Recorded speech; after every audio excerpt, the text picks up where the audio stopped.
Esto es Sonido Cultura, el sonido de la cultura nacional. Silencio, micrófono, acción, filmoteca, cine sin pantallas.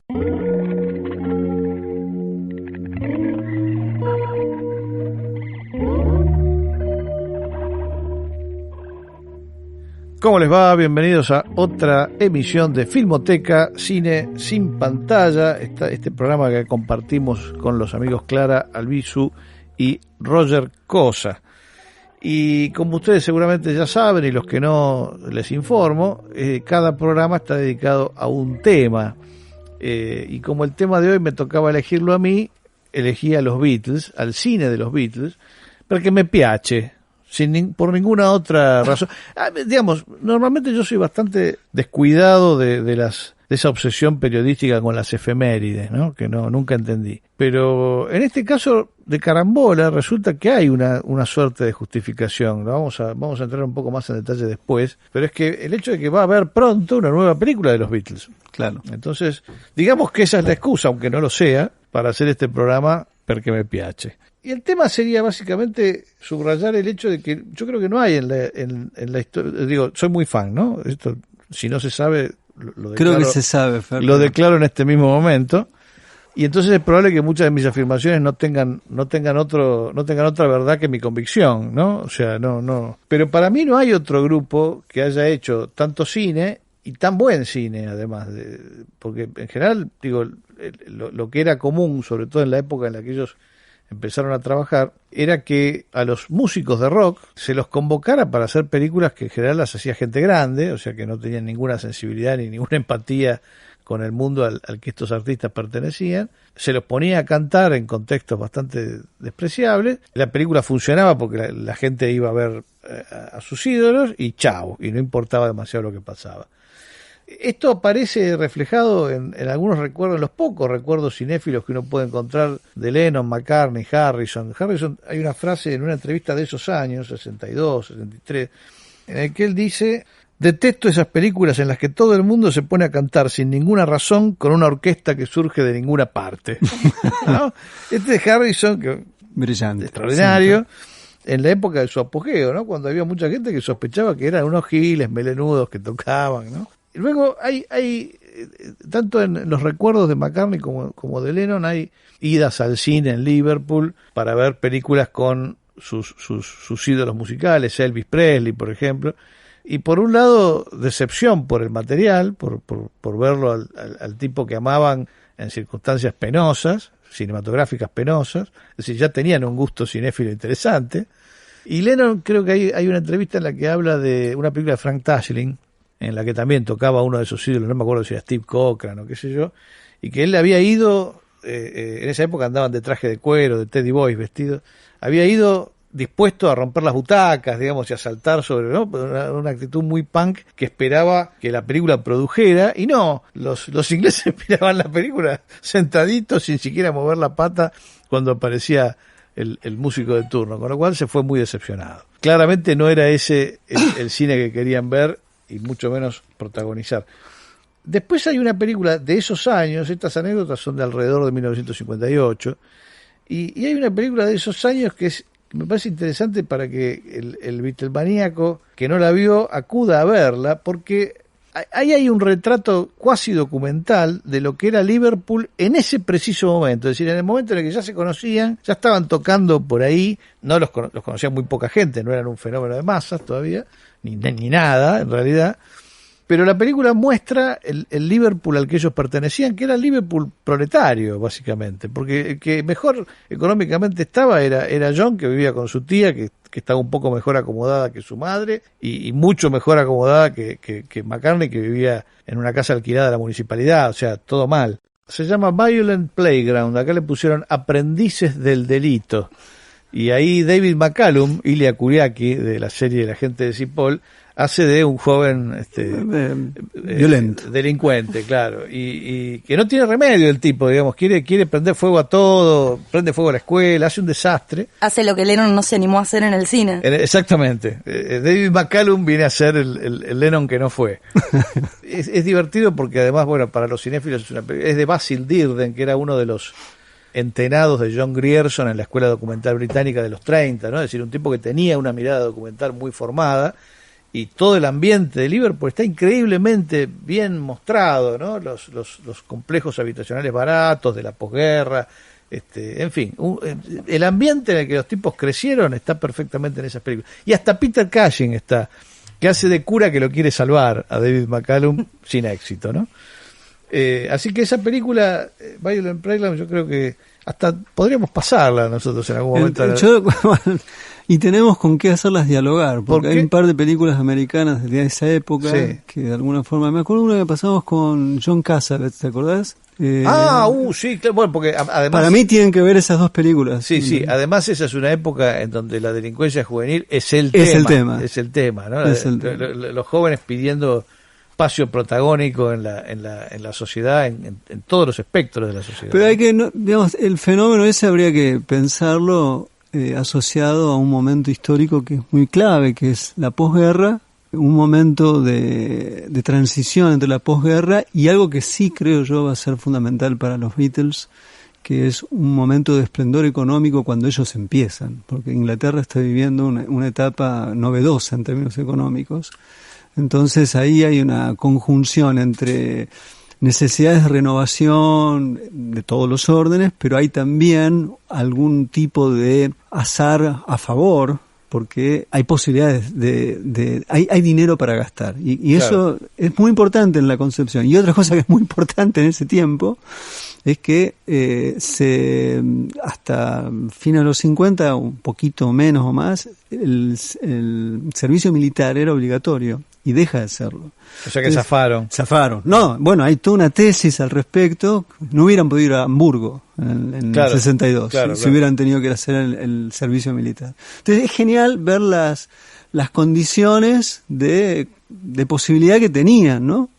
Y creo que esta película es un poco lo que viene de los 50. Luego, los 60 es casi una inversión dialéctica en cierta medida, porque hay más libertad. Hay un mercado y allí vienen ellos, ¿no? Sí. Y con eso destituyen yo diría los ecos del victorianismo, porque toda esa sociedad se transforma. O sea, toda la sociedad británica se transforma con ellos. Hace poco pasé ahí en Filmoteca Online, subí un corto que se llama The Royal River, que es sobre el recorrido del Támesis. Es un corto precioso, filmado en Technicolor, sí, que está hecho justo en el 61. Entonces, el corto muestra las costumbres bucólicas británicas, ¿no? Que es el momento en el que Gran Bretaña quería, pendulado, como vos decís, digamos, estaba entre volver a ser victoriana o explotar y que viniera el swing en London, ¿no? Y que fue lo que terminó pasando. Nunca volvió a ser igual Inglaterra después de los Beatles. Digamos, hacemos una elipsis porque no tienen ninguna intervención cinematográfica hasta que hacen Anochecer de un día agitado.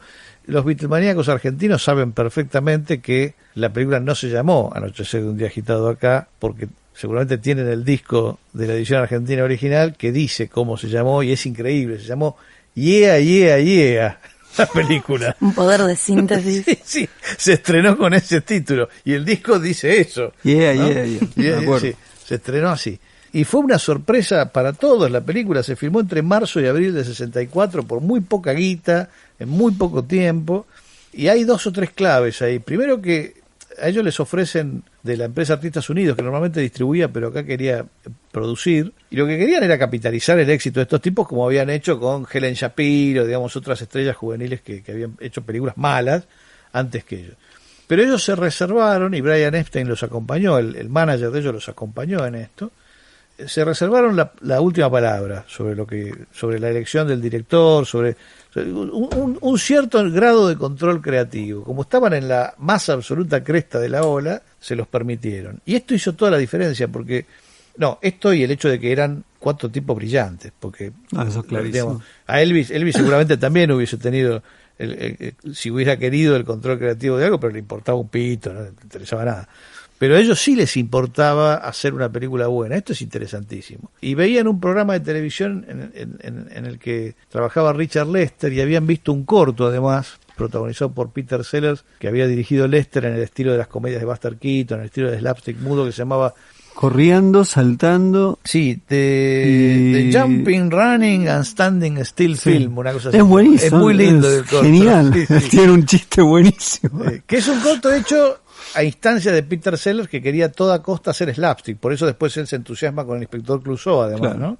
Pero esto es anterior y lo dirige Lester. Entonces, con ese antecedente, los Beatles dicen, ese tipo. Y le proponen varios guiones, no aceptan ninguno, y llaman, esto es rarísimo, esto es McCartney, que pide a Alan Owen para que la escriba, que era uno de los Angry Young Men de la renovación teatral, con Tony Richardson, digamos, con todos esos tipos, con Lindsay Anderson, o sea, gente que hablaba justamente del inglés proletario, del estancamiento social, ¿no? Es decir, no existía en Inglaterra nada parecido a la movilidad social. Vos nacías obrero y estabas condenado a morirte obrero. Y todos esos temas los tomó el free cinema inglés, y es un movimiento cinematográfico muy estrechamente ligado con la renovación teatral, en donde además había mucha izquierda metida, ¿no? Y Owen venía de ahí, y el guión es, aunque es significativamente diferente de la película terminada, porque ellos improvisaban mucho, Lester también, y qué sé yo, el punto de partida es bien interesante. Digamos, es algo que no ¿a quién se le ocurre llamar a un tipo que está socialmente comprometido, digamos, que tiene obras premiadas y qué sé yo, para hacer el guión de una película con melenudos? Bueno, es raro. Inmediatamente después se va a entender un poco, ¿no? Porque claramente, más allá del yeah, había una cantidad de elementos que no solamente están relacionados con los cambios y la suerte de liberalización de las conductas, sino también había una posición frente a Inglaterra, frente a las guerras, etcétera, que eso se puede entender. Ahí hay la extracción proletaria y también una preocupación social, digamos. En ese sentido me parece que es mucho más preciso la posición de los Beatles que los Rolling Stones en ese sentido. Es que hay que, digamos, por más que a la salida de esta grabación, bueno, no se habrán enterado, claro, nos vengan los Rollingas y nos quieran matar. La realidad es que los verdaderos músicos proletarios eran ellos, los otros eran chicos de clase media de Londres. Había que nacer en Liverpool, en donde nacieron estos tipos, y zafar. Que el arte y la música, como sigue siendo real hoy, como el deporte, son las formas de zafar para el tipo que nace postergado, digamos, ¿no? Son formas de ascenso social. Claro, posibilidad. No se trata solamente de que haces lo que te gusta, sino a lo mejor la pegás, ¿viste? Y frente a todas las otras alternativas que te ofrece la sociedad, que son ninguna, es más tentador, claramente. Pero además de pegarla, lo que lograron hacer, me parece que en el caso de Paul McCartney es una cosa, yo, así como vos dijiste de sos fan de los Beatles, yo soy fan de Paul McCartney, así que voy a decir cosas porque me gusta Paul McCartney. Se van a llevar bien ustedes. Y me parece que tienen esta preocupación por nunca asimilarse a la idea de lo que la Inglaterra de ese entonces quiere construir a partir de una persona que tiene éxito, que tiene plata o que realiza cierto ascenso social, que como habíamos dicho antes, eran ejemplos muy escasos porque tenían estamentos muy, muy estancos en la sociedad inglesa. Me parece que hay ciertas cosas de la película, como por ejemplo que ellos son claramente de extracción obrera y se nota en sus acentos, en los chistes que hacen. No abandonaron nunca el acento de Liverpool, nunca. Exacto. En la vida. Y es el otro día en el mensaje de McCartney por la muerte de Charlie Watts dice es impresionante. Sí. En lugar de es muy bueno. ¿no? Sigue hablando igual. Igual no sabemos cuándo va a salir esto. No sé cuándo es. El otro día no es como. Whatever, hace no unos meses no cuando murió Charlie Watts. El año pasado. Bueno, ahora lo estamos grabando cuando se murió Charlie Watts. Sí. Que en paz descanse, ese cheto, como acabas de decir vos. Acabas de denunciar a Charlie Watts. Es solo para señalar la extracción y la confusión que suele haber en relación con el origen de los dos. Porque, digo, en general, viste, los Rolling Stones, qué sé yo, camiseta, y los Beatles son como más burgueses. ¡Mentira!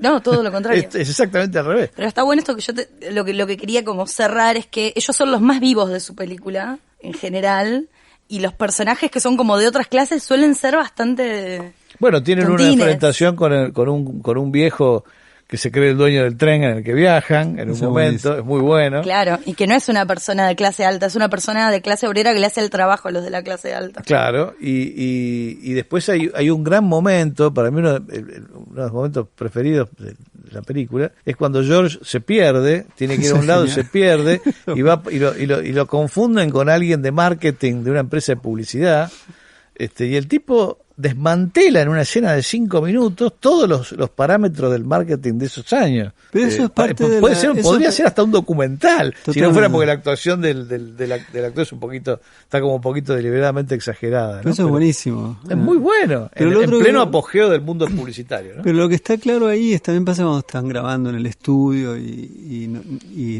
creo que Spinetti es el personaje que hace. Víctor Spinetti, el que director hace- del canal, y que lo trata vuelve de que loco. hagan las cosas que tienen, y ellos lo hacen. Y ese es un poco el tema de fondo, ¿no? Es decir, está la posibilidad de lo inesperado y la desobediencia como una regla, valga la paradoja. Y eso me parece que es el fondo de esa película. Sí, ya aceptaron ponerse el traje. Es hasta donde llegaron, porque venían de Hamburgo con remera negra y campera de cuero. Y Jopo.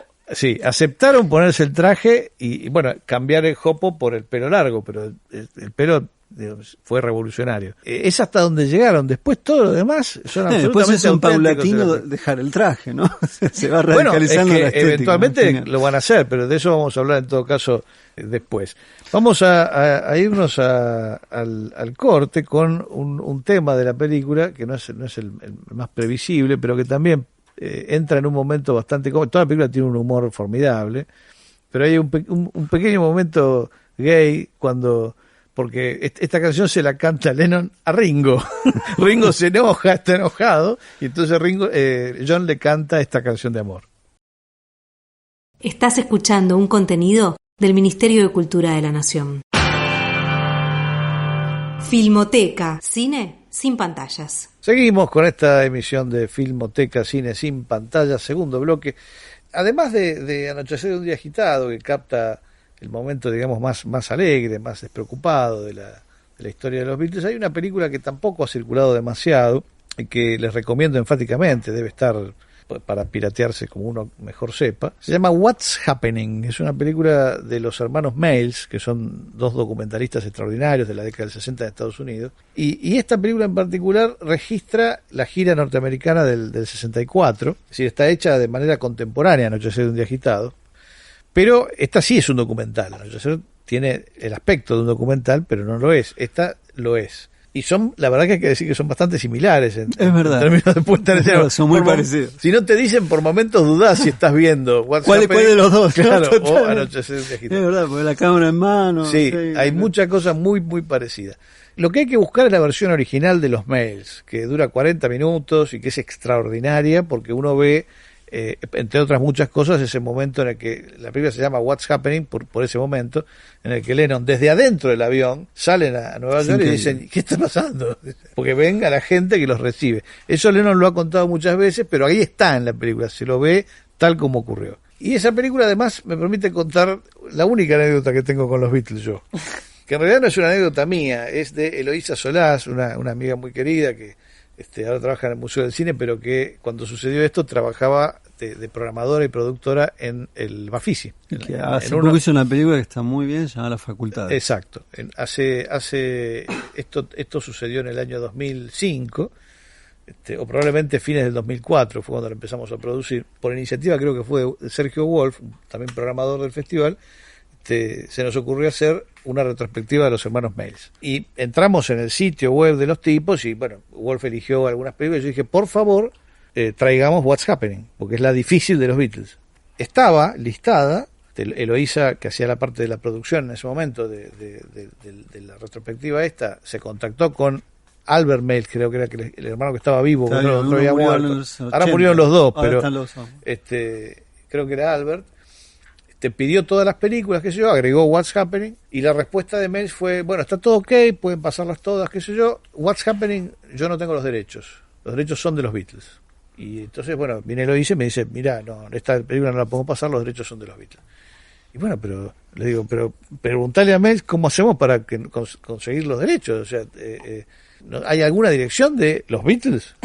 porque ¿qué son los Beatles? ¿Entendés? O sea, Ringo y Paul, no sé. Apple. Claro, pero ¿y qué? ¿Dónde? ¿A quién le escribís? Al señor que No lo sé. administra, es un amigo de la infancia de Paul, creo que se murió hace poco. Bueno, en todo caso no teníamos ningún dato. Ella insistió, Mace le manda un email, el email de los Beatles, ¿viste?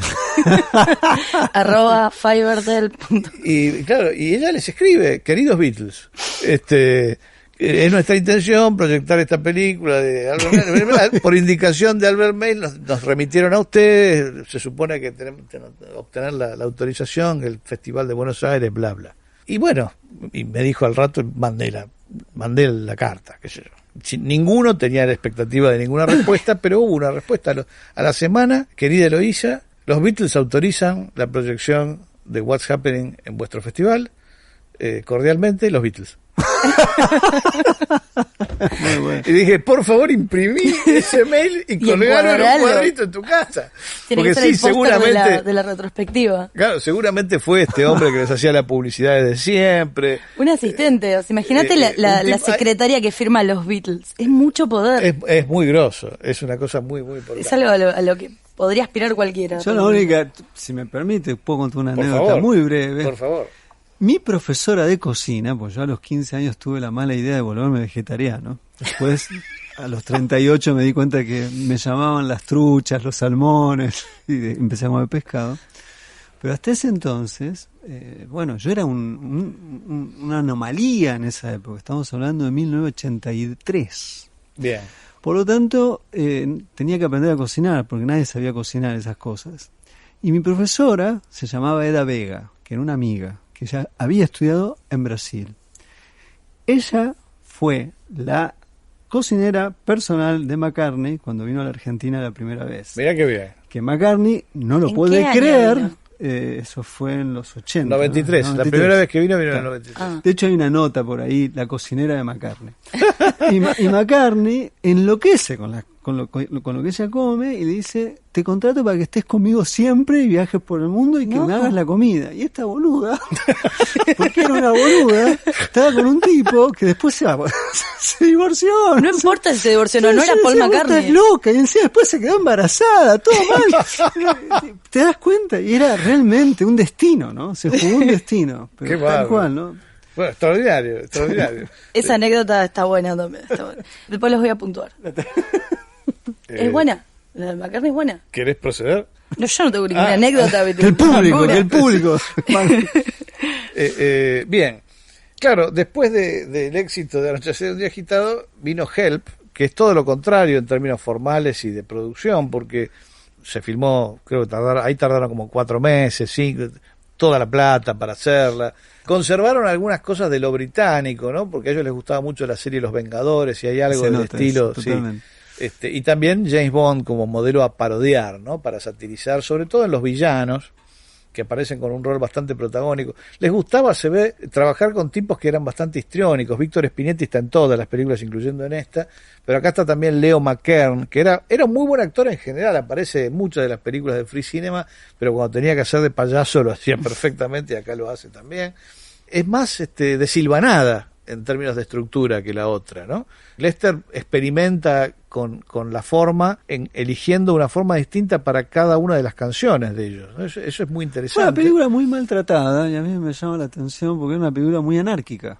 Yo creo que ese es el problema. Es en un cierta disparate medida. de la primera escena hasta la última. O sea, La idea es genial. O sea, no un tiene... secuestro. Sí, el secuestro de Ringo por un anillo. un anillo. Claro. Un anillo que brilla, un anillo de cotillón. Es muy Sí, sí. bueno, es Increíble. es genial. Pero es muy anárquica y quizás era demasiado anárquica para los estándares de inteligibilidad, porque no hay otra explicación. Ahora, yo recuerdo... Hay un intervalo en la mitad, aparece un nadador que pregunta por los blancos acantilados de Dover, sin ninguna, o sea, es todo un disparate total. Está dedicada al inventor de la máquina de coser, la película al final, ¿no? Digo, bueno, los efectos de las sustancias que estaban empezando a consumir en estos Empezaron a años tener están efectos. claramente expuestos en esta película, ¿no? Hay además es otro hito de la película musicalmente hablando, porque en una escena que filman en lo que sería un restaurante indio, ambientado como un restaurante indio. Debe haber sido un estudio, pero en todo caso hay una ambientación india y hay un grupo que toca música, toca un tema de ellos en versión india. Y ahí Harrison descubre el sitar, que va a ser definitorio para la música de él y para la de ellos, por extensión, a partir de Rubber Soul, ¿no? Sí, eso es así. Yo también quería decir algo de la película. A mí me parece que también anticipa un poco a los Monty Python. Hay toda una... Anticipa totalmente los Monty Python. Esa particularmente. Sí. Por eso yo no entiendo por qué la recepción fue tan negativa.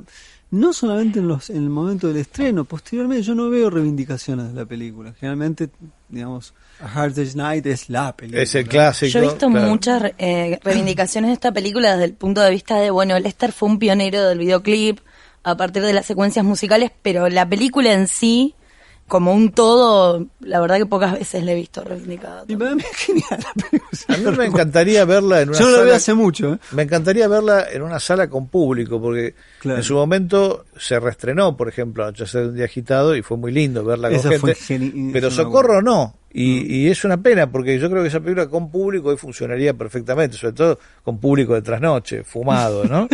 ¿Qué está diciendo, Peña? No, es una sugerencia. Bueno, fumado puede ser con cigarrillos Polmol. Eso de esa época. Hubo como un derrumbe de sotas. Acá tengo si hay algo que no hemos ocultado jamás, No, pero fue demasiado. Han sido los años con los que cargamos. Es verdad. Acá hay una entrevista con Lester del año 73. El tipo dice, si usted quiere, le dice al tipo que lo entrevista, las películas han envejecido mal a causa de su ingenuo optimismo, ¿no? Pero si tuvo esa característica fue precisamente porque uno se sentía ingenuamente optimista en aquel momento. Pese a que había pasado muy poco tiempo de Bahía de los Cochinos y faltaba solamente un año para que mataran a Kennedy. Supongo que no había ninguna razón para ser optimista, pero lo cierto es que en ese momento la gente lo era, ¿no? Entonces, me pareció una linda frase, primero por la inteligencia del tipo, que es muy piola Lester. Y después porque, claro, es representativa de un momento, es una cápsula de tiempo, las dos películas, pero seguramente Help todavía más. Es una cápsula del tiempo en el que fueron hechas, ¿no? Y que capta perfectamente como una especie de antena loca eso que estaba sucediendo. Yo decía en el bloque anterior, digamos, hay que pensar que un buen pasar económico, nuevos puestos de trabajo, las mujeres que empiezan a trabajar más que nunca. La descolonialización. Claro. Por otro lado, pero las mujeres es un tema importantísimo, porque esa cosa que están todas las mujeres gritando, ¡ah! No es de histéricas, no tiene nada que ver con eso. Esa es una mirada machista para mí sobre el furor de los Beatles en las mujeres. Pero hay una coincidencia de un nuevo lugar a la mujer, y en este caso estos músicos que están tocando lo que están tocando. Y hay dinero, entonces ¿cómo vas a estar contento? O sea, lo que va a venir después es justamente la irrupción de doblegar esas libertades que se anunciaban como algo novedoso para la sociedad, y bueno, y ellos van a estar, me parece, van a entrar en una línea que nada que ver, ¿no? Cuando uno ve a Lennon en los 70 está en otra galaxia, que todo bien. Claro. Hay un quiebre también después de la película, porque además coincide con el estrés de ellos. Estaban repodridos de hacer giras por el mundo, se estaban volviendo locos. Claro, y deciden, incluso a pesar de Brian Epstein, deciden no hacer más música en vivo. Y entonces paran un poco la pelota, se dedican a hacer discos de estudio, que son cada vez más brillantes, ¿no? Rubber Soul, Revolver, Sgt. Pepper. Y en un momento hacen otra película. Ya creo que esto es después de la muerte de Epstein, que sin duda no hubiera permitido que la hicieran. Esta fue la película maltratada de ellos todo el tiempo, pero me parece que en perspectiva es la más fácil de reivindicar, porque agarraron una cámara cada uno de ellos. Como fotógrafo aparece Richard Starkey, que no es otro que Ringo, lo que quiere decir que la fotografía no la hizo nadie. ¿Por qué? Porque ¿qué va a hacer la fotografía Ringo? Es un artista, puede hacer todo Ringo. No, yo coincido totalmente, pero la fotografía. Sí, bueno, hicieron el guión, hicieron todo. Y es un disparate total también de principio a fin, lisérgico esta vez, ya no tiene que ver acá con la María, sino con el LSD. que es Gira Mágica y Misteriosa, ¿no? Es genial, ¿no? Que también cuando se hizo para televisión, además es una película hecha para la televisión. Para pasar el Boxing Day, ¿no? Era que es como el día después de Navidad. Sí, y además era una forma también de mantener contacto con el público, no haciendo funciones en vivo. Entonces, gran expectativa por la película. Imagínense, toda Inglaterra mirando el especial de los Beatles y se encuentran con eso, ¿no? Pero imagínate McCartney totalmente de pepa pensando, esta es una gran película familiar, mientras la escribía. Una demencia. Y bueno, y claro, de vuelta, en perspectiva, la película es bastante genial, porque reproduce con otra estética, con una estética, si se quiere, más auténtica, esta idea de la autonomía formal para cada tema. Sí, son básicamente temas con cada uno con un estilo diferente, cada uno con un sí. estilo diferente. Y bueno, la idea del trip, ¿no? Del viaje mágico y misterioso, con Ringo además de fotografiando, narrando la historia, porque el narrador también es Ringo con su tía. Y otra vez hay anticipos de los Monty Python en una escena en un restaurante. Absolutamente. De hecho, en el sentido de la vida hay un choreo, ese, ¿no? Sí. Literal. Realmente se anticiparon no solamente en Help, sino también en esta película, ¿no? Y junto con Gira Mágica y Misteriosa, hay varios clips que ellos hacen, que perfectamente se podría haber integrado a la película, que algunos no se acuerdan quién la dirigió, otros dicen que fue Michael Hogg, que después va a hacer con ellos Let It Be, y otros dicen directamente que las dirigieron ellos, ¿no? Pero en todo caso son clips muy hermosos, con mucha imaginación, que son como películas hogareñas, que son como películas de ellos jugando con la cámara, ¿no? Es decir, si antes de alguna manera se habían aceptado la imagen que Epstein les había impuesto, ahora estaban mostrándose tal como eran y tal como estaban viviendo ellos la fama y la guita.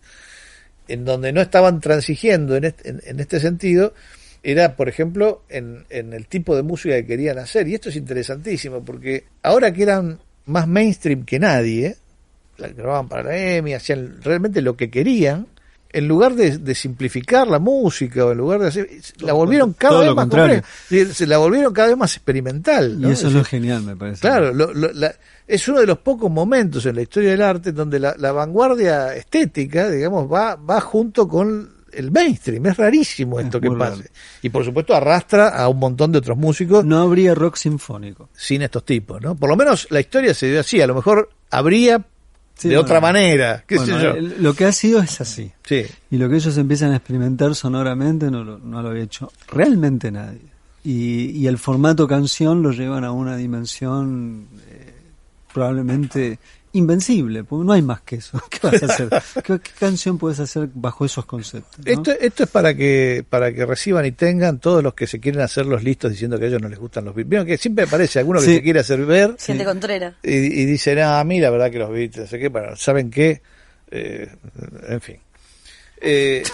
Y encima, de taquito fueron capaces de hacer una obra maestra, de taquito sin hacerla ellos, ¿no? Es decir, esto es, me parece lo más notable de todo. No hacen nada y les sale una obra maestra, que es el Submarino Amarillo, que viene después de todo esto, mientras ellos estaban realmente en cualquiera, grabando el álbum blanco, medio peleándose, todo un lío. Le debían una película a Artistas Unidos todavía. Cuando les plantearon que podía llegar a ser un dibujo animado, primero dijeron que no, porque había habido una cosa que habían hecho por contrato con Epstein para el King Feature Syndicate, una serie de dibujos animados basados en temas. Que no les gustó nada. Es que era malísima, un horror.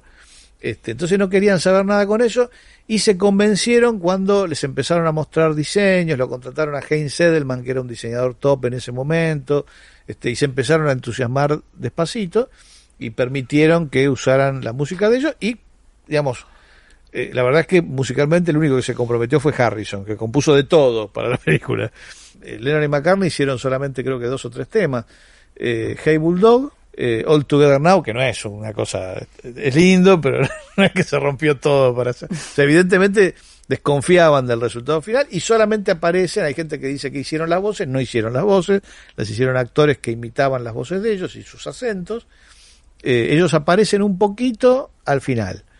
Y de la sesión en la que filmaron eso, que fue en un día, se tomaron algunas escenas para el tráiler. El tráiler de la película tiene algunas imágenes de ellos que no están en la película. Listo, eso fue todo lo que se involucraron. No obstante, la película es genial.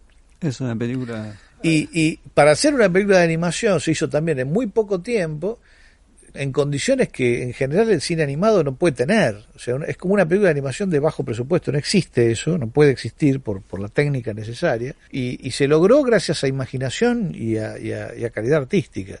Hay cosas ahí de Yellow Submarine. Yo recuerdo ser niño y ver la película y asociarlo con la Pantera Rosa. Mirá. Porque hay algunos capítulos de la Pantera Rosa, habría que chequear ahora quién es primero que el otro. Yo creo que son los Beatles primero y después lo de la Pantera. Habría que verlo, ¿no? Habría que ver porque la Pantera Rosa se hicieron durante toda la década. Claro. Hay algunos que son post y otros antes. Por eso habría que ver eso. Pero había un par de episodios que son en un no lugar, por ejemplo, sin fondo. Exactamente, ¿no? hay lugares. Hay uno en la Pantera que ella entra es la Pantera psicodélica. Claro, es exactamente, digamos, es la misma estética, la misma lógica.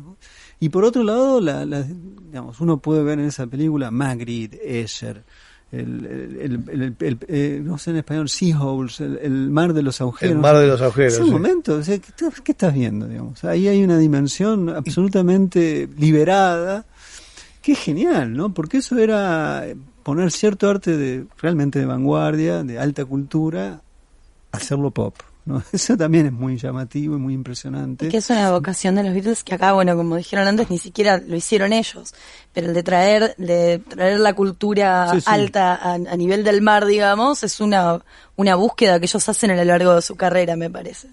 Y lo otro, que bueno, en la anterior, ¿no? La incorporación de algo que en realidad Inglaterra siempre estuvo en relación con los indios, o sea, pero toda la cuestión del hinduismo ya estaba antes y aparece acá, digamos, la cuestión. It's all in the mind. Claro. ¿Ya habían ido al ashram ahí?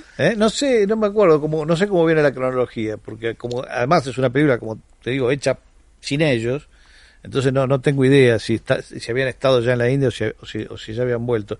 Pero sí hay algo muy interesante, y es que entre los apuros para terminarla, hay 2 demos que quedan en la película que las hace otro director, en realidad, que las concibe y las realiza, un tipo que se llama Charles Jenkins, un diseñador gráfico brillante, que es Solo una canción norteña de Harrison y Eleanor Rigby.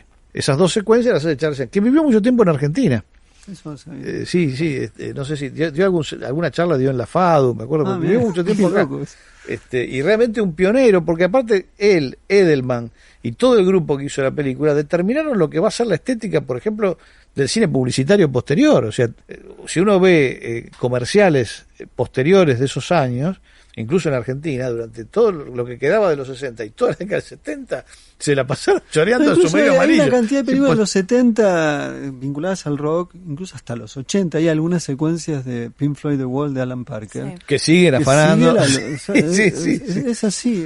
Ahí hay algo muy de ese entonces, muy de los 60, muy de la psicodelia, muy del... Algunas cosas más en tema que en estilo de las animaciones de Gilliam, por ejemplo. Claro. También. Bueno, pero es Monty Python. Bueno, ya hablamos de que los han choreado un montón. Claro, pero todo eso es así, ¿no? Es muy increíble. Y de hecho, en homenaje al Submarino Amarillo, vamos a cerrar con Hey Bulldog. Según el corte de la película que uno encuentre, en la versión de estreno no estuvo el tema y en algunas copias que se hicieron, que se restauraron, después lo incorporan. Yo no sé si fue que estuvo en la versión norteamericana de la película y no en la británica. Algo pasó en su momento con el segmento de Hey Bulldog, que en algunas copias está y en otras no. En todo caso, les recomiendo que busquen en YouTube el clip que ellos hicieron para promover Hey Bulldog, que es hermoso. Ellos en el estudio tocando con una felicidad extraordinaria que uno no asocia con los Beatles de estos años, ¿no? Los han descrito como, bueno, oscos peleados entre ellos, qué sé yo. Muy difícil de creer que todo el tiempo fuese así, viendo ese clip. Eso, la impresión que da es que el material con el que va a trabajar, eso viene después. Eso viene después. Hey Bulldog, para irnos de este segundo bloque de Filmoteca. Fernando Martín Peña, Roger Cosa y Clara Albizu hacen Filmoteca, cine sin pantallas. Tercer bloque de este Filmoteca que estamos dedicándole a los Beatles. Y bueno, históricamente Let It Be, Déjalo Ser, le pusieron acá, fue el momento más deprimente en la historia artística del grupo. La película tiene un tono que muchos han interpretado con la clausura de una década incluso, ¿no? Con la clausura de toda una época que para muchos analistas de ese momento no había cumplido con las expectativas de libertad y de revolución que se habían prometido, y de alguna manera me parece que a la película le hicieron cargo de una serie de frustraciones que son un poco ajenas a la película en sí. Pero es cierto que la película se hizo en un momento bastante traumático y en condiciones muy incómodas. La filmaron en enero del 69 en un estudio de cine, no en un estudio de grabación, con lo cual se murieron de frío durante todo el trabajo que hicieron allí. Y bueno, si bien el director pudo trabajar cómodamente, los filmaban desde que llegaban al estudio hasta que se iban del estudio, la verdad es que la pasaron mal y se nota, en parte del material se ve el humito de cuando respiran, o sea, hacía frío en serio y estaban incómodos. La cuestión es que el rodaje se terminó, creo que en Abbey Road una parte, y por supuesto después con los 45 minutos que les permitieron tocar arriba de la terraza del edificio de ellos, de Apple, que quedó como en la historia como el último recital, el último concierto de ellos. Que es hermoso, ¿no? Que es un momento maravilloso y una idea además muy linda. La idea es buenísima, ¿no? Ellos en la terraza. En los techos de Londres, ¿no? En los techos de Londres. Aparte el granulado del 16 milímetros, sospecho que es tan hermoso, ¿no? Sí, tiene los colores, es un color de una época. Y registrar otra vez, o sea, hay una clausura, hay dos momentos que me parece que refieren a la primera, ¿no? Que refieren a Hard Day's Night. Hay un momento en el que Paul evoca la película como diciendo que, bueno, que la película no es auténtica en relación con cómo se sentían ellos en ese momento, mientras que supuestamente Let It Be sí. Y después está el momento de la policía, al final. Es decir, que entra la policía a interrumpir un momento que es extraordinario, supuestamente porque hay unos vecinos miserables que se quejaron del ruido que había. Hay que ser británico, ¿no? Para quejarse de que estén los Beatles tocando arriba de tu casa. No es la noche. Claro. Pero bueno, y lo interesante, digo, es que otra vez hay una confrontación con la autoridad, como había pasado en aquella primera película, ¿no? Entonces hay algún punto en contacto, pese a que el look de ellos es totalmente diferente, pese a que todo es distinto. Increíblemente muy poco tiempo, porque son 10 años. Es nada más que, no, y ni siquiera. Ni siquiera, un poco menos, pero es una década, ¿no? Claro, una década de vida artística de ellos, pero A Hard Day's Night es del 64 y esta es del 69, se filmó en el 69, ¿no? Es ahí nomás. Ahora, todo lo que cambiaron, si uno compara los rostros de ellos, los semblantes, las formas de vestir, incluso la forma de filmar musicalmente, son otros. Sí, la transformación es realmente increíble. Total, eso, ¿no? La transformación es total.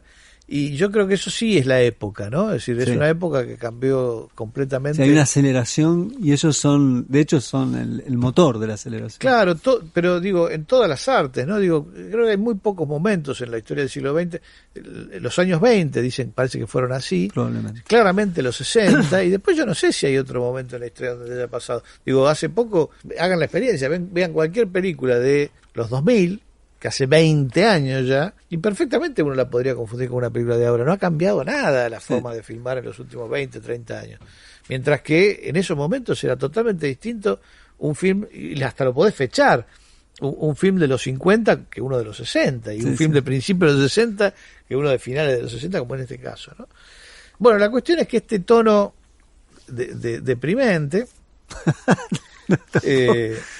aparentemente va a cambiar de manera radical, con perdón de la expresión, con la intervención de Peter Jackson, porque alguien tuvo la feliz idea de guardar todo el material en 35 que se filmó durante ese enero del 69, y hace poquito se lo dieron a Peter Jackson, que dice haber tenido una revelación cuando vio el material. Nadie lo había visto hasta ese momento más que él, y que vio otra película, vio otro tipo de relación entre ellos, vio alegría, digamos, vio felicidad, vio un montón de cosas que los historiadores no vieron, que ellos ya ni recordaban, y que ciertamente el público nunca recibió, porque encima esta película se estrena, la película y el disco salen al público después de la separación de ellos, que no sé si ya se había oficializado o no, pero digamos, ellos graban Abbey Road, para el cual hacen un acuerdo de portarse bien y trabajar en equipo otra vez, y después se separan. Digamos, el disco lo entregan de una manera, Phil Spector lo termina y se lanza al público de otra, y la película se estrena sin demasiada intervención de ellos. Y ahí hay un momento surrealista porque la película gana el Oscar a Mejor Música. Yo no sé si es el Oscar o es un Grammy o es no sé qué premio, pero está en YouTube y es increíble. John Wayne entrega el premio y lo recibe Paul McCartney. John Wayne y Paul McCartney subidos a un mismo escenario, es una cosa surrealista. Entonces, bueno, toda esa carga aparentemente ahora se va a revertir con esta versión que Peter Jackson está preparando y de estreno inminente. Hace 1 año y medio que es inminente el estreno de esta película y no se concreta nunca. Los 5 minutos que están colgados también en YouTube son realmente promisorios. Uno puede observar de inmediato lo que vos estás diciendo. Hay un semblante de ellos, las pasan bien, se hacen chistes, graban riéndose. Y me parece que hay algo ahí en la forma de filmar el espacio, el movimiento de cámara, la forma de grabar en ese entonces un disco remite muy pero muy directamente a las partes donde Godard sí se dedica a filmar no otras cosas sino a los Rollings, a los Stones. Hay una misteriosa coincidencia que es muy lindo de ver. Además está bueno verla de Godard también, Simpatía por el demonio 1 más 2. Y bueno, esto nos lleva a pensar también de que hace un rato habíamos hablado qué es lo que está pasando, What's Happening, que es una película de los hermanos Maisel, que está Gimme Shelter, que también es una película de los Rollings, ¿no? Para ver, en ese caso más interesante, pues un mismo director con los dos grupos. Con los dos supergrupos de la década del 60, sí. Sí, qué sé yo no sé qué va a pasar con la película, pero si la versión completa se parece en algo a esos 5 minutos, estamos ante el evento cinematográfico del siglo. Te voy a decir lo que va a pasar en voz. Vas a decir, alegría sin fin. ¡Obra maestra! Oye, ya quiero gritar con muchos signos de exclamación. Sí. Obra maestra, en fin. Veremos qué es lo que pasa.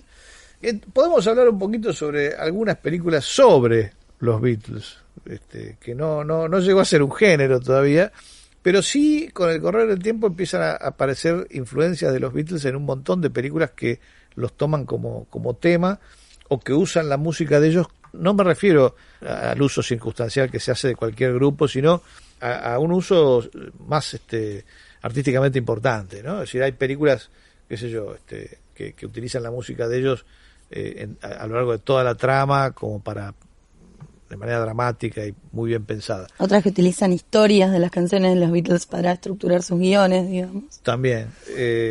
Pero yo no sé si es que hay. Yo recuerdo, por ejemplo, también hay una. Vos hablabas antes de la versión disco de. Extraordinaria, eso sí es una obra maestra. Sí. Que es el Sargento Pepper, ¿no? Sí, donde está la banda de Billy Shears, que creo que es Peter Frampton, pero no sé. Hay que chequear ese dato. Yo me acuerdo de un documental que yo le he pasado en algún Basofi, que es lindísimo, que se llama All This and World War II, que está hecho, acá se llamó la Guerra, la Música y Nosotros. La pasamos en Filmoteca también. La pasamos en Filmoteca, que es una cosa increíble. Está hecho por una mujer, es lindísimo ese documental, todo con material de archivo, tanto documental como institucional, como de ficción, producido por Estados Unidos durante la Segunda Guerra, y te cuenta la Segunda Guerra, pero con música de covers de los Beatles todo el tiempo. Es una locura la película. Y no circula mucho. Está en YouTube, yo creo que sí. No sé si con subtítulos, pero está en YouTube. Muy mala la calidad. Online. No. ¿No? No, yo la pasé. La proyecté en un Basofi. Se pasó en Canal 7 hace 2 años. Y alguien la habrá levantado. Pero no sé si está con subtítulos o no. Pero es una genialidad absoluta. Y no circula más porque la guita que debe costar pagar la banda sonora ha desalentado, me parece, a todos los distribuidores potencialmente interesados en ella. Fuera de esto, de films armados de esa forma, pensados de esa forma, yo recuerdo 2 películas sobre los Beatles en sí mismos, ¿no? Es decir, películas que se animan. Digo que se animan porque hay que ser bastante valiente para elegir 4 actores que se parezcan, recrear la música, digo, algo que todo el mundo tiene en la cabeza, y 4 rostros que son más conocidos que nadie. Son es los muy difícil. Más difíciles. Claro, es muy difícil. ¿Cómo haces? Una cosa es hacer Van Gogh, que nadie sabe bien cómo era, y otra cosa es hacer estos tipos que los tenés presentes de manera constante, ¿no? Bueno, hay una película hecha en el 79 que se llamó El nacimiento de los Beatles. Es literal el título, Birth of the Beatles, que es de Richard Marquand. Si no le suena a Richard Marquand, todo el mundo lo conoce porque todo el mundo ha visto El regreso del Jedi, que es de Richard Marquand. Verdad. Bueno, este tipo hace esta película basándose en lo poco que había, relativamente poco que había escrito sobre ellos en términos más analíticos, ¿no? Biográficos, y por supuesto con el relato del Beatle sacado, resentido, que fue, Peter claro, Best. Pete Best, que no se podría, que hoy en día me parece que no se puede quejar, porque finalmente vivió de ser mega millonario. yo no sé si mega, pero sí, seguro que no tiene señor. problemas de guita para Por nada, supuesto que porque no. vive de ser el ex Beatle, digamos, No ¿no? es un baterista honesto como, no sé, Marky Ramone, que de última trabaja. Marky Ramone trabaja mucho. Pete Best no, simplemente Pete Best. Es el Beatle que echaron, el que lo echaron. Y ahí en la película aparece la versión de él, de cómo lo echaron. Porque ¿no? era una figura sexual Claro, que competía con los otros. Y Y que en realidad le faltaba tiempo. Yo no sé, Eso es lo que- si uno escucha el demo que hicieron para Decca, que existe eso, se ha editado ya de todas las maneras, ellos mismos lo han usado en Anthology, y escucha Ringo. el primer disco de ellos ya con Ringo, hay una diferencia en la percusión, que no, digo, todo bien con Pete Best, pero me parece que muy bueno no era. No soy un especialista, pero se nota que es otro tipo. Aparte no lo buscan a Ringo porque el otro era un imán de mujeres que le sacaba la atención, sino porque, o sea, lo buscan a Ringo porque Ringo era un baterista profesional, digamos. Claro, que ya era tocaba. bueno. Bueno, hay otra Muy personal, historia ¿verdad? muy como siniestra, es lo que le pasó a, no me acuerdo el apellido, era llamado Rory algo, que era el líder de la banda para la que tocaba Ringo. Rory and the Hurricanes, creo. Claro, que era, se sí. llamaba la banda, pero no me acuerdo cómo se llamaba él. Y que tuvo como un final bastante negro después de años de depresión porque le sacaron su ¿Porque le baterista. sacaron a Ringo, mirá? Porque le sacaron su baterista y porque su banda, que era muy buena y en la cual los Beatles solían telonear, en The Cavern, ¿era? The Cavern. No pudo remontar nunca y siempre terminaron siendo nada, el recuerdo de, bueno, la vieja banda de Ringo. Qué triste, ¿no? Igual hay que, yo creo que el destino de esta gente Ahí es hay un una poco- película en realidad. Pero bueno. Bueno, alguien la va a hacer seguramente, pero a mí me da un poco de... Estoy entre la melancolía y el desprecio, porque claro, porque es fácil quejarse, ¿viste? Hay un montón de gente, Pete Best el primero, pero bueno, este tipo, yo no sabía esta historia, pero...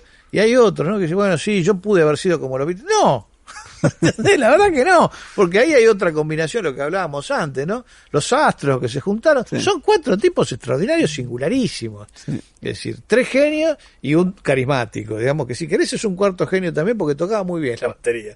Para mí Este- son indispensables todos. ¿no? Claro, Sí. entonces sacás uno y ya no son más los Beatles. Digo, ese tipo de conjunción no se da prácticamente en ningún grupo, es muy difícil que se dé una cosa así. Entonces no hay otro, desde luego hubo muchísimos grupos muy buenos durante toda la década del 60, tanto en Inglaterra, sobre todo en Inglaterra y también en Estados Unidos, pero ninguno estuvo compuesto de esta forma. Entonces la verdad es que no, pasó lo que pasó por algo. No es que ellos fueron favorecidos por algún acomodo cósmico especial.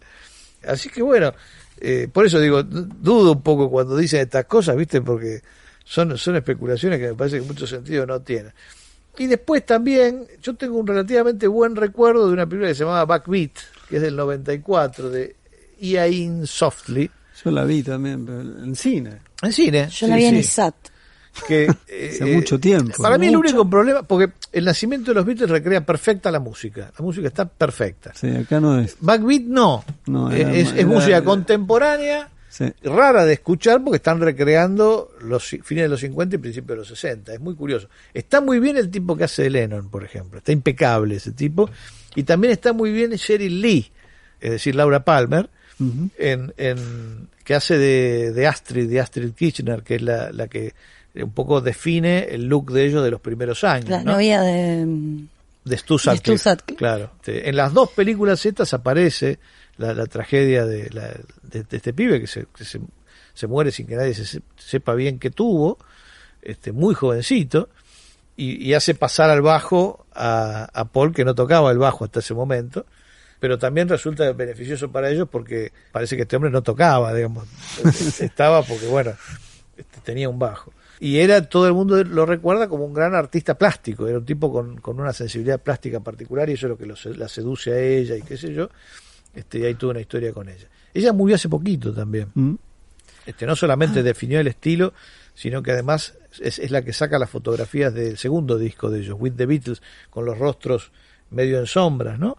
Esa es ella. Fue definitoria, me parece, en muchos sentidos, y no se la menciona como se debiera, me parece, porque tocar durante 10, 12 horas seguidas, me parece que para cualquier grupo es una experiencia formativa crucial. Muchos días seguidos, además, cada vez que iban a tocar a Hamburgo, se mataban tocando, y encima tocando para un público que si no los entretenías te cagaban a trompadas, ¿viste? Eran marineros, ¿viste? De ahí del puerto, sí, una zona densa. Esa es la zona roja y la San Pauli. Rippenbach. El Rippenbach, algo así. Un lugar, en ese momento, no sé cómo estará hoy, capaz igual. Que es un lugar fenómeno, igual, porque hecho, tocaron los Beatles ahí. Y te dicen algunos.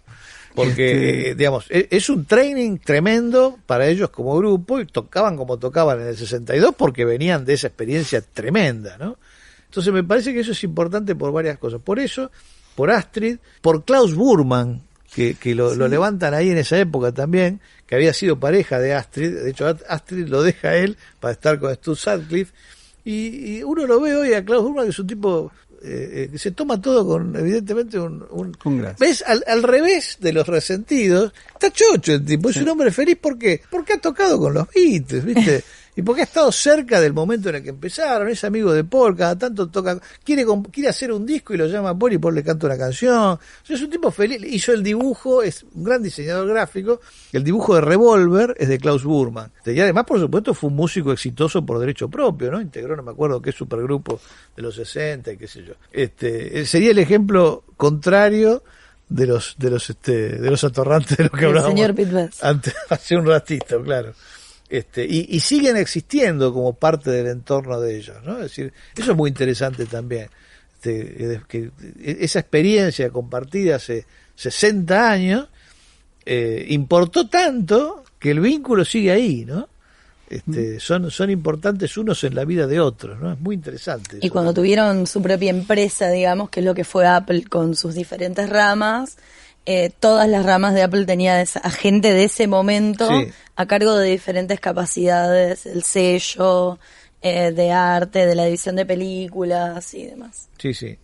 La fidelidad, ¿no? La fidelidad de los amigos, ¿no? Y esos amigos aparecen todos en, para mí, el mejor documental que se ha hecho sobre ellos, que es el que hicieron ellos. Que es el Anthology, que es una serie de, creo que son 10 capítulos, no sé cuántos son, donde vuelcan una cantidad de material muy generosa. Para los fans es lo más eso. Y además ellos tienen honestidad total para contar la historia. O sea, evidentemente deciden ponerse por adelante de todo lo que han escrito sobre ellos y decir, no, los únicos que saben acá la posta somos nosotros y te la vamos a contar. Es así. Y algunas cosas que no están dramatizadas las dramatizan, digamos, quiero decir, algunas cosas que no sobre lo que no se ha hecho hincapié, bueno, ellos hacen hincapié, y otras que han sido sobreactuadas, ellos las desdramatizan, ¿no? Ese gesto es muy interesante. Y es muy interesante también cómo, porque está Lennon en grabaciones todo el tiempo, está Paul en un momento, bueno, como es McCartney, digamos, ¿no? Que una parte de la entrevista la da manejando un barco, cualquiera, ¿no? En un fogón, está como sumando al tipo que lo va a entrevistar a sus caprichos cotidianos. Y el tipo que pone el centro, el centro uno nota que el eje del equilibrio de esa serie y evidentemente del proyecto es Harrison. En general me parece que Harrison, que todo lo que el tipo dice es de una claridad, que es brillante, y sobre todo de una honestidad, ¿no? Sí. Es decir, brutal, ¿viste? El tipo se ríe de ellos mismos, cuando hay que decir que éramos unos ridículos lo dice, nos equivocamos acá, nos equivocamos allá, este tema. O sea, es el tipo que uno realmente ve que es incapaz de mentir sobre el pasado, ¿no? Es muy impresionante, ¿no? Ringo también, por supuesto, pero George evidentemente es un tipo que creció, es el que más visiblemente creció desde el principio hasta el final de su vida, ¿no? O sea, porque uno tiene la sensación de que Paul fue siempre Paul, Lennon se murió demasiado joven, no sabemos cómo hubiese crecido, pero claramente cambió mucho en el tiempo que le tocó vivir. Ringo es siempre Ringo. Sí, es un personaje. Pero George es impresionante lo distinto que es desde el adolescente que empezó a tocar en los Beatles hasta el tipo que reflexiona sobre esa experiencia. Hay un documental después. muy reciente de Harrison, no me acuerdo quién lo dirigía.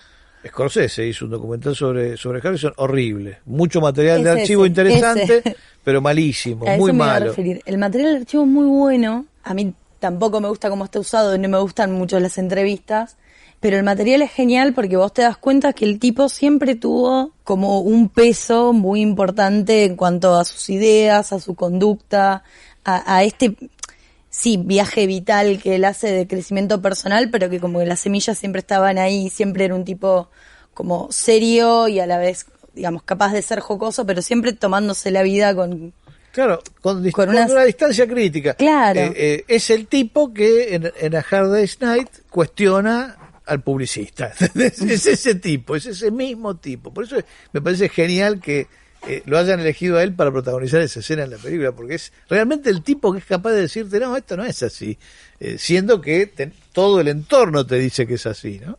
Nos vamos al corte, al último corte de esta edición, con Libre como un pájaro, Free as a Bird, que es el último simple de los Beatles. Dejó el demo John, nunca lo grabó, nunca lo refinó. Yoko se los dio a los tres y los tres lo terminaron, incluso agregándole vocales. Creo que es el único tema en donde cantan partes solistas John, Paul y Harrison también. Pues en general cuando cantaban uno no cantaba él. Pero acá cantan los tres y la batería es inconfundiblemente la de Ringo, alegremente, ¿no? Estás escuchando Filmoteca, cine sin pantallas, una producción del Ministerio de Cultura de la Nación. Cuarto y último bloque de Filmoteca, cine sin pantalla. Estábamos hablando y seguimos hablando un ratito más sobre los Beatles. Nos toca ahora la parte de la separación y esto también es interesante. Digo, así como los Beatles fueron extraordinarios per se, también fueron extraordinarios porque creo que es el único grupo en el cual los 4 integrantes tuvieron carreras como solistas igualmente exitosas, porque no igualmente, quiero decir, no las carreras, digo, nada se puede comparar con Paul McCartney, pero digo, a los 4 les fue muy bien, hicieron discos que vendieron y lograron tener carreras solistas, quiero decir, ¿no? Independientemente de las distintas circunstancias que eligió cada uno. Y además los 4 se vincularon con el cine también, siguieron vinculados al cine de una manera u otra. Vos sos fan de Yoko también. Yo soy muy fan de Yoko. Yo también, sí. A partir sobre todo de que vi las películas que hizo con él, que son muy hermosas, sí, son muy hermosas.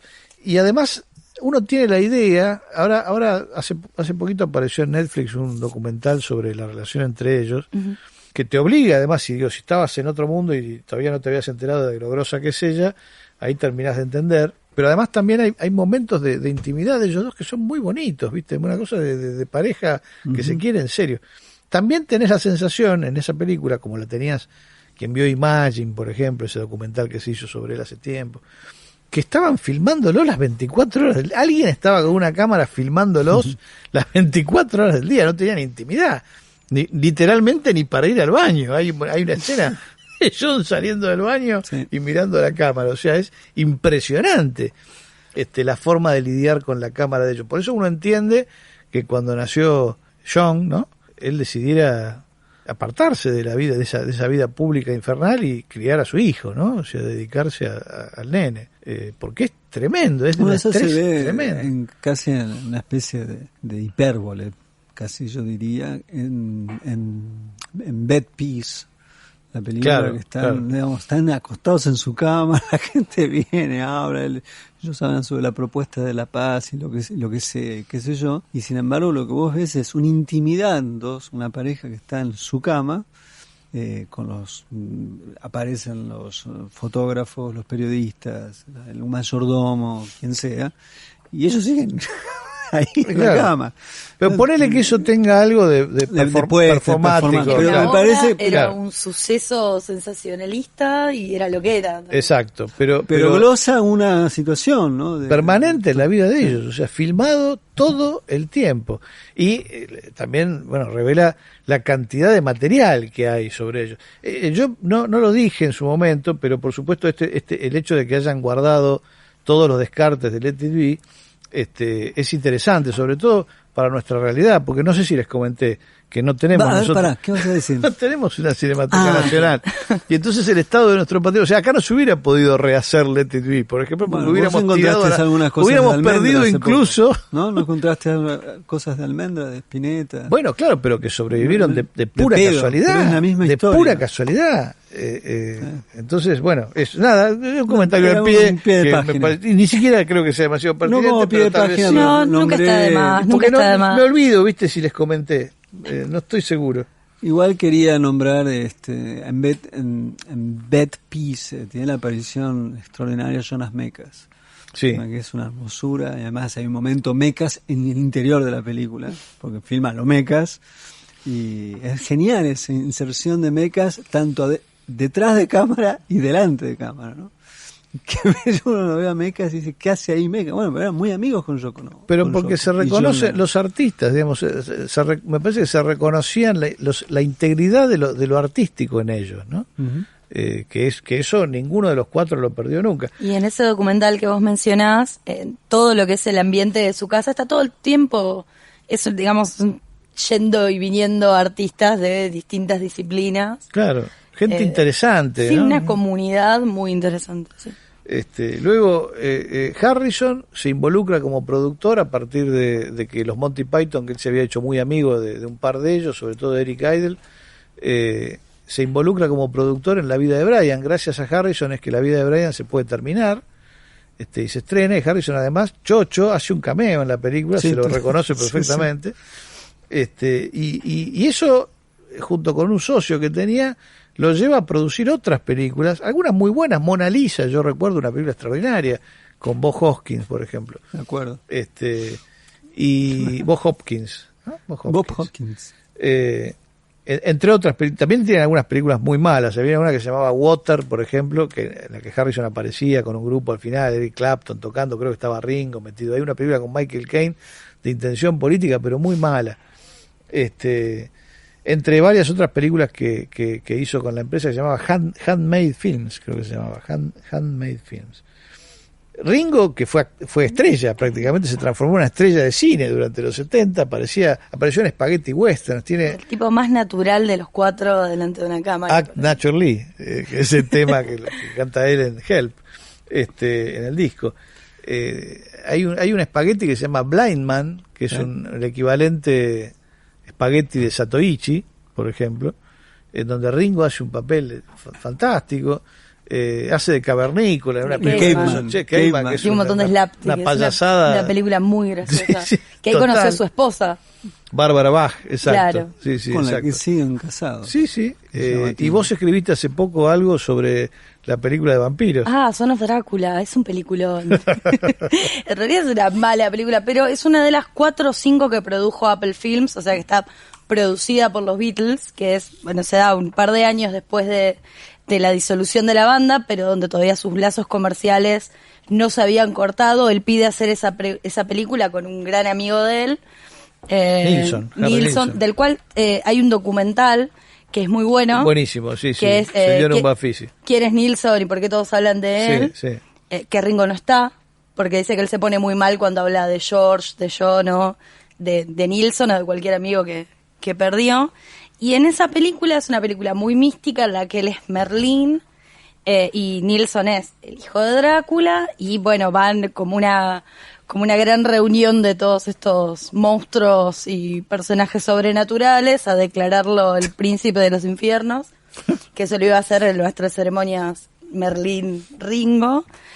Pero el personaje de Nilsson se enamora de una humana y suceden varias cosas ahí, algunas graciosas, otras copias de películas italianas de terror y demás, con muchas referencias a ese cine, pero después tiene una gran música.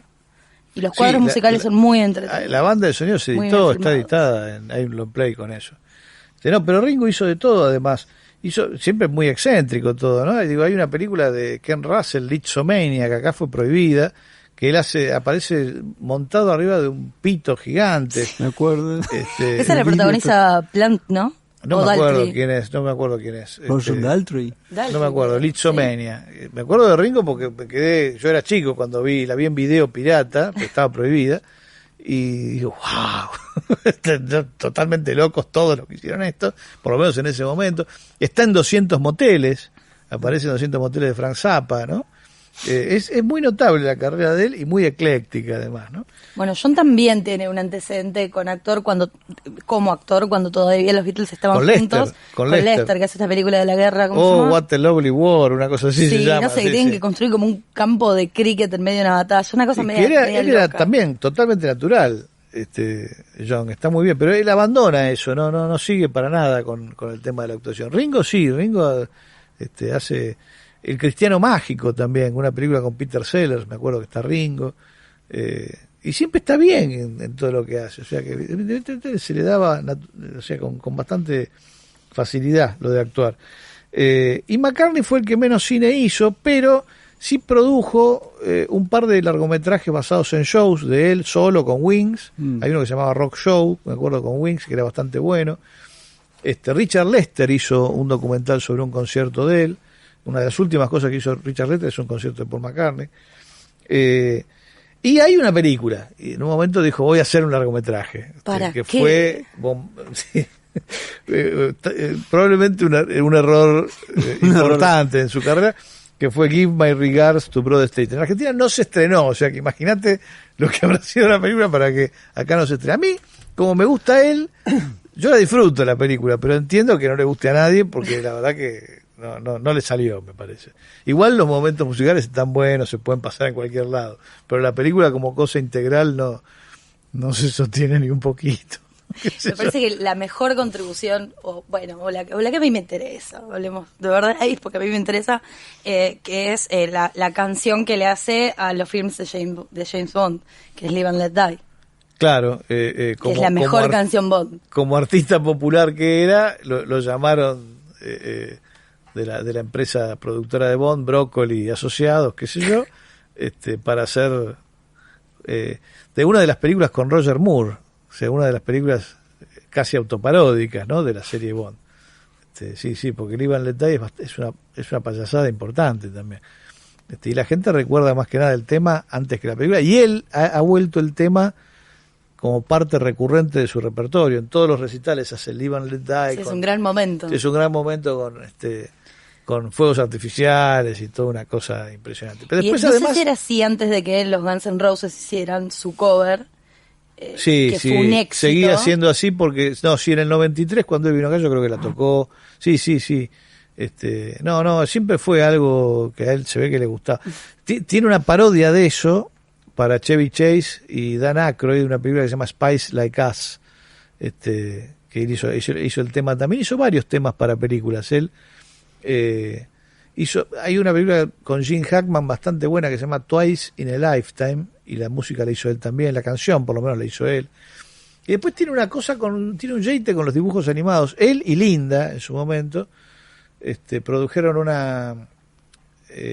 un dibujo animado muy bueno que dirigió Oscar Grillo, el argentino, genio, ¿no?, del dibujo y de la animación publicitaria, que estaba viviendo en Inglaterra desde hace muchos años, que se llama Seaside Woman. Es una canción de ella, en realidad, de Linda, con él. ¿No la remasterizaron hace poquito? Puede ser. El dibujo animado, el corto animado es espectacular y lo hizo Oscar. Así que son las... Y después también tiene otros dibujos animados infantiles, porque tiene otra zona de él, es la de escribir cosas para chicos, ¿no? Tiene Rupert y no sé qué cuernos, y hay música y un cuento, y además un dibujo animado hecho sobre eso. O sea que los cuatro han hecho cine de una manera u otra, pero bastante conscientemente, ¿no? Es decir, bueno, en algún punto deciden dedicar sus energías a hacer, una película, un documental o lo que fuere, así que evidentemente les interesa el medio, ¿no? Independientemente de los resultados. Si les parece, pasamos a la ronda de recomendaciones pertinentes para ir terminando ya con este programa de hoy. Roger. Lo primero que voy a recomendar es Salesman, que es de los hermanos Maseley, que es uno de los grandes documentales de los hermanos. Como el título lo indica, tiene algunos vendedores. Y ahí se ve todo un Estados Unidos medio desconocido, donde hay una fuerte impronta vinculada con la religión, con la teología. Y me parece que es un tipo de cine que pocas veces se ve en el cine estadounidense, en esa línea del documental. Hay algo extraordinario en la forma de capturar la vida de las personas más, entre comillas, ordinarias. Y es un fresco. Yo creo que hay 3 o 4 grandes películas de los Estados Unidos en ese tiempo, esa es una. Así que Salesman es la recomendación pertinente. Es pertinente porque los hermanos Mays hicieron What's Happening. Claro. Mi recomendación pertinente es quién es Harry Nilsson y por qué todo el mundo habla de él, o por qué todos hablan de él, que es el documental que mencionábamos en el transcurso de este bloque, que se centra en esta figura adyacente a la biografía de Ringo, un músico y un artista de gran talento propio, que además supo congregar alrededor de su figura y de su carisma un montón de gente muy creativa que son parte importante de la cultura de esa mitad del siglo XX. Tienen un disco juntos con John, además, un disco que es bastante raro, donde parece que cada uno compitió a ver quién cascaba más la voz, ¿no? Una cosa, quién se rompía más la voz al gritar. Es muy bueno el disco, es interesante. Sí. Bueno, y mi recomendación pertinente sería un falso documental, dirían ahora, un mockumentary, es el término, parece, que pergeñó Eric Idle, el de los Monty Python, que se llama The Rattles. All You Need Is Cash se llama, en donde con la complicidad de Neil Innes, que es un músico muy amigo de Eric Idle y del grupo Monty Python, porque fue casi un miembro del grupo extraoficialmente, compusieron un disco, el equivalente a un LP de canciones que son parodia de las canciones de los Beatles, parodias pero que se podrían perfectamente confundir por canciones de los Beatles, de todas las épocas de los Beatles, que es lo que vuelve todo el ejercicio mucho más difícil, es una verdadera proeza, y la película también, porque la película hace lo mismo con la imagen, ¿no? Eric Idle es un tipo inteligentísimo y se da cuenta de que tiene que reproducir, 75 está hecho para la televisión, tiene que reproducir los distintos momentos de las distintas épocas de los Beatles que implican una imaginería, ¿no? Es decir, tanto la presentación con Ed Sullivan en Estados Unidos, en Estados Unidos, digo bien, en la televisión, como los clips, como el submarino amarillo, como todo aparece en este documental demencial que es The Rattles, en donde aparece Harrison. Y no aparece en cualquier momento. Harrison aparece entrevistando a uno de los Beatles, digamos, mientras el tipo está describiendo el desastre financiero de la productora que tiene, ¿no? Y está filmado eso en la puerta de Apple, real, mientras están llevando los muebles, están desvalijando la productora, y Harrison está ahí, como decíamos antes, ¿no? Es decir, indicando la sensatez del momento. Bueno, empecemos entonces con las recomendaciones arbitrarias. Roger. Voy a recomendar algo que siga en la línea. Bien. Un tema de música. Once, una película reciente de John Carney, con Glenn Hansard y no me acuerdo el nombre de la chica, que es una cantante checa. Es una película que para mí transmite, primero que nada, no puedo pensar esa película si no hubieran existido los Beatles. No es porque estrictamente tengan que ver, pero tengo la impresión de que... Yo no puedo pensar nada, como si no hubiera existido.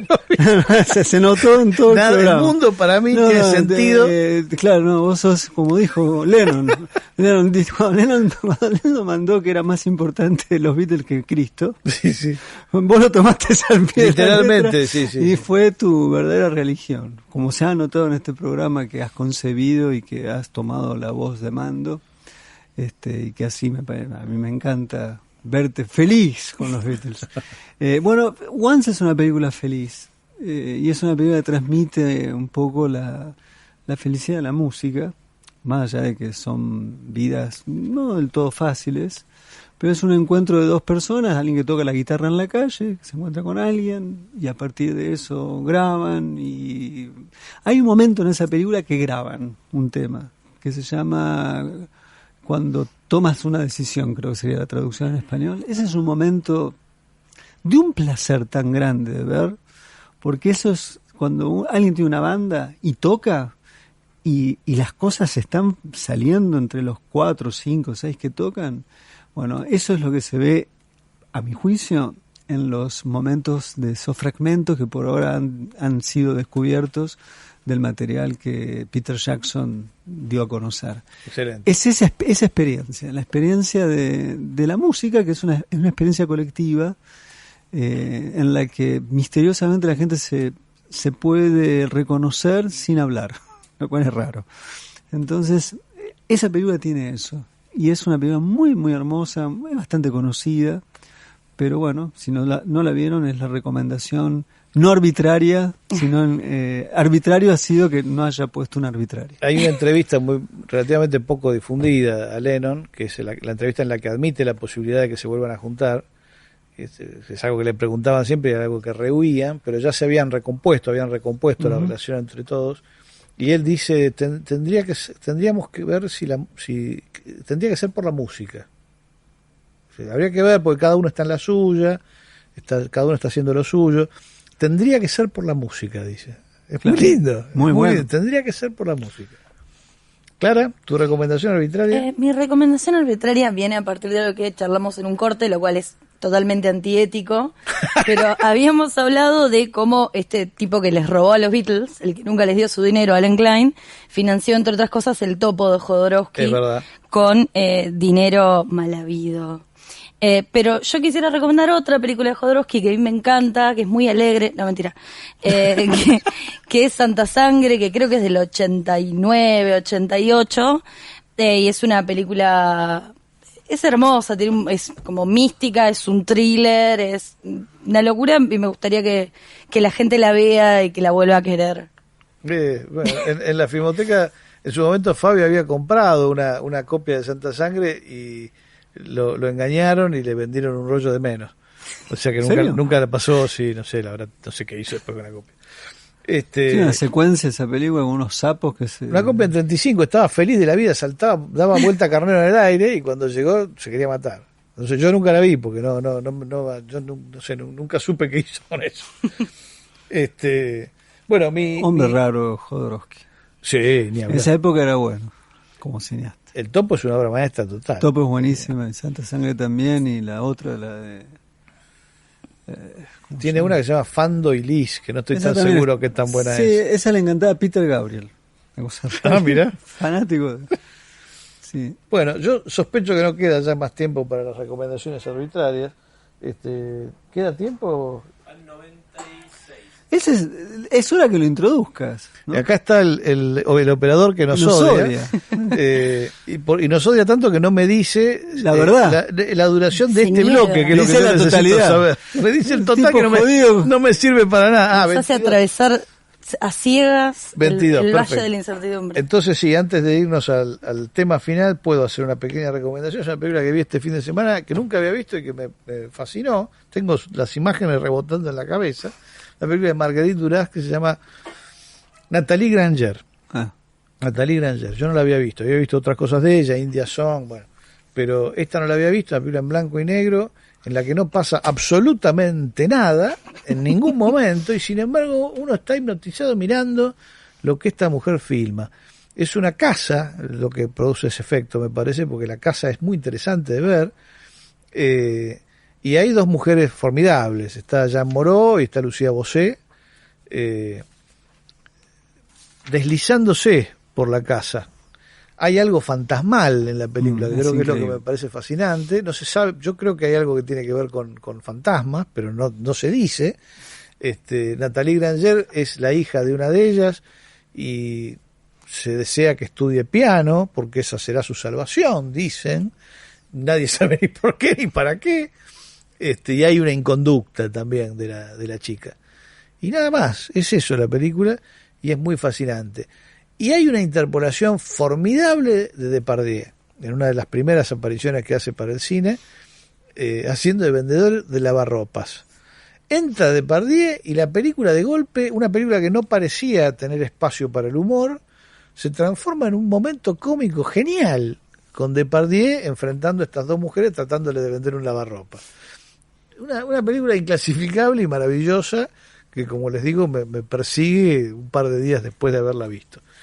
Cerramos con un tema de los Rattles, no de los Beatles, sino de este grupo que armó Eric Idle con Neil Innes. Van a reconocer el estilo de los Beatles de la primera época. El tema se llama Debo estar enamorado. I feel good, I feel bad, I feel happy, I feel sad. Am I in love? I must be in love. I feel rich, I feel poor, I'm in doubt, I feel sure. Am I in love? I must be in love. Anytime of the day I can see her face when I close my eyes. She's a dream, she is real, can't explain how I feel. Am I in love? I must be in love.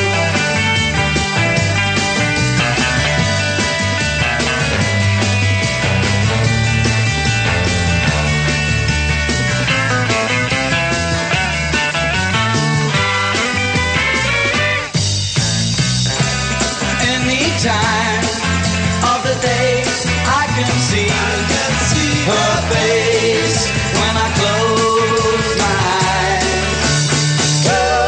Am I dead or alive? Can my full heart survive? Am I in love? I must be in love. I feel good, I feel bad, I feel happy, I feel sad. Am I in love? I must be in love. I must be in love. I must be in love. I must be in love.